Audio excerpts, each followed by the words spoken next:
Assalamualaikum warahmatullahi wabarakatuh. Perkenalkan, nama saya Winiti Kristiani dengan NIM 7101422394. Di sini saya akan menceritakan tentang resensi Jerman tahun 2024, mengungkapkan fakta di balik krisis ekonomi terbesar di Eropa. Stay tune guys.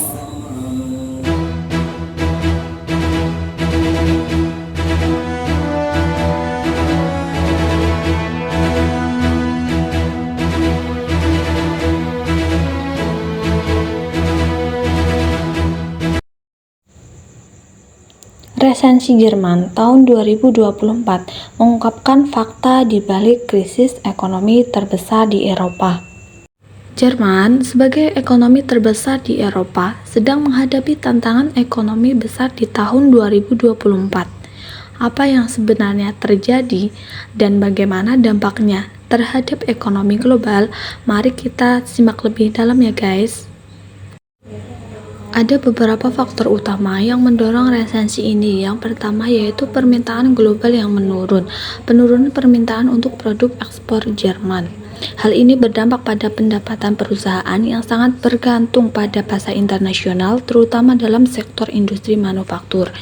Yang kedua yaitu ada biaya energi yang melonjak, dampak dari ketergantungan pada energi dari luar negeri. Kenaikan harga energi tidak hanya mengurangi daya saing produk Jerman di pasar internasional, tetapi juga membebani konsumen domestik, berkontribusi pada peningkatan inflasi.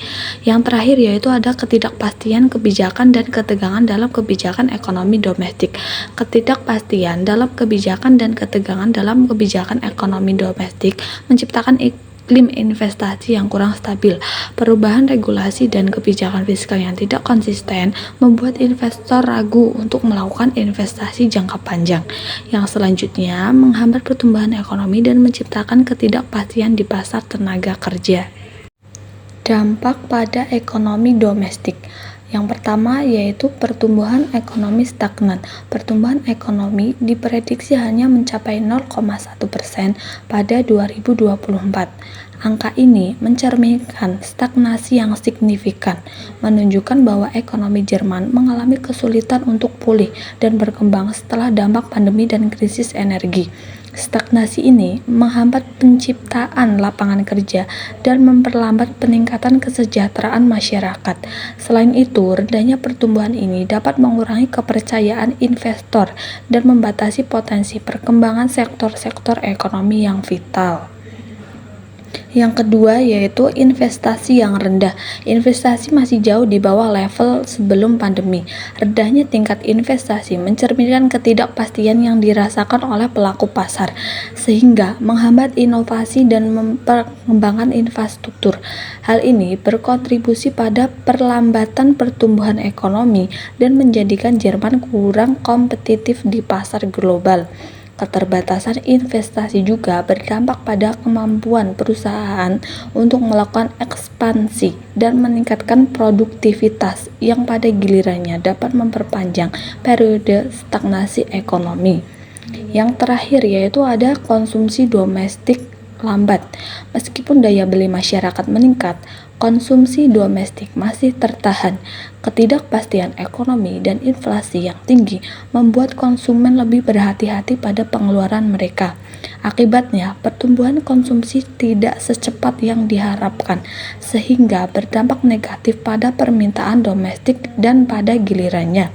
Pertumbuhan ekonomi secara keseluruhan, keterbatasan dalam konsumsi juga dapat mengurangi pendapatan sektor retail dan jasa, yang merupakan komponen penting dalam perekonomian. Tantangan sektor ekspor. Yang pertama yaitu penurunan ekspor. Permintaan global untuk barang modal dan barang setengah jadi menurun. Hal ini berdampak pada sektor ekspor Jerman yang sangat bergantung pada produk-produk tersebut. Penurunan permintaan ini dapat disebabkan oleh beberapa faktor, termasuk perlambatan ekonomi di negara mitra dagang dan perubahan dalam kebijakan perdagangan internasional. Akibatnya, perusahaan-perusahaan Jerman harus menghadapi penurunan pendapatan dan potensi kehilangan pangsa pasar di sektor-sektor kunci yang dapat mengganggu pertumbuhan ekonomi secara keseluruhan. Yang kedua, persaingan harga. Tingginya biaya produksi membuat produk Jerman kurang kompetitif di pasar internasional. Biaya energi yang melonjak, upah tenaga kerja yang tinggi, dan ketidakpastian dalam rantai pasokan telah berkontribusi pada meningkatnya biaya produksi. Sebagai hasilnya, produk Jerman sulit bersaing dengan produk dari negara lain yang menawarkan harga lebih rendah. Perusahaan-perusahaan harus berupaya untuk meningkatkan efisiensi dan mengurangi biaya, namun proses ini seringkali memerlukan investasi yang besar dan waktu yang tidak sedikit. Selanjutnya yaitu ada respon pemerintah. Yang pertama yaitu kebijakan ekonomi. Diskusi tentang pengurangan pajak dan peningkatan investasi melalui dana khusus perlu dilakukan dengan mempertimbangkan dampaknya terhadap keseimbangan anggaran negara. Pengurangan pajak dapat memberikan insentif bagi perusahaan untuk berinvestasi lebih banyak, tetapi perlu diimbangi dengan upaya untuk meningkatkan pendapatan negara dari sumber lain.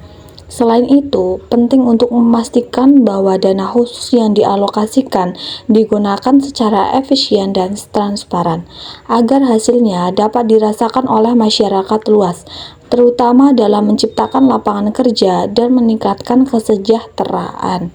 Yang kedua yaitu ada reformasi birokrasi. Upaya untuk mengurangi birokrasi yang dianggap menghambat pertumbuhan ekonomi sangat penting dalam menciptakan iklim usaha yang lebih kondusif.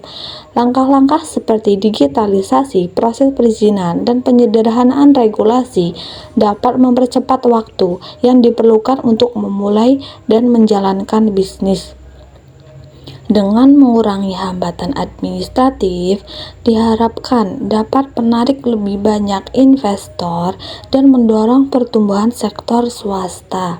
Selain itu, peningkatan kapasitas dan pelatihan bagi aparatur pemerintahan dalam melayani publik juga akan mendukung reformasi ini, sehingga dapat meningkatkan efisiensi dan efektivitas pelayanan.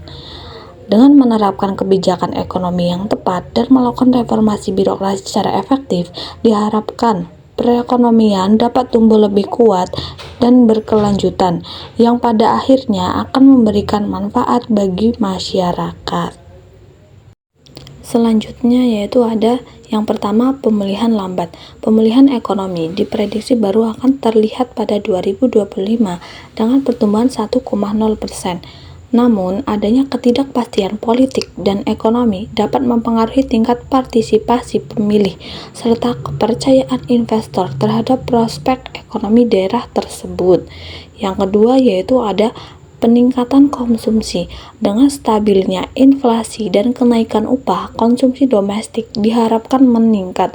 Stabilitas inflasi memungkinkan konsumen untuk merencanakan pengeluaran mereka dengan lebih baik. Sementara kenaikan upah dapat meningkatkan daya beli masyarakat. Hal ini sangat penting untuk mendorong pertumbuhan ekonomi karena konsumsi domestik merupakan salah satu pilar utama dalam perekonomian. Selain itu, peningkatan konsumsi dapat memberikan dorongan bagi sektor retail dan industri jasa yang pada gilirannya dapat menciptakan lebih banyak lapangan kerja dan mendukung pertumbuhan ekonomi secara keseluruhan. Oke, yang terakhir yaitu ada kesimpulan dan harapan. Meskipun tantangan besar menanti, ada harapan bahwa dengan kebijakan yang tepat, Jerman bisa bangkit dari resesi ini. Apa langkah berikutnya ya guys? Mari terus pantau perkembangan ekonomi di Jerman. Terima kasih. Wassalamualaikum warahmatullahi wabarakatuh.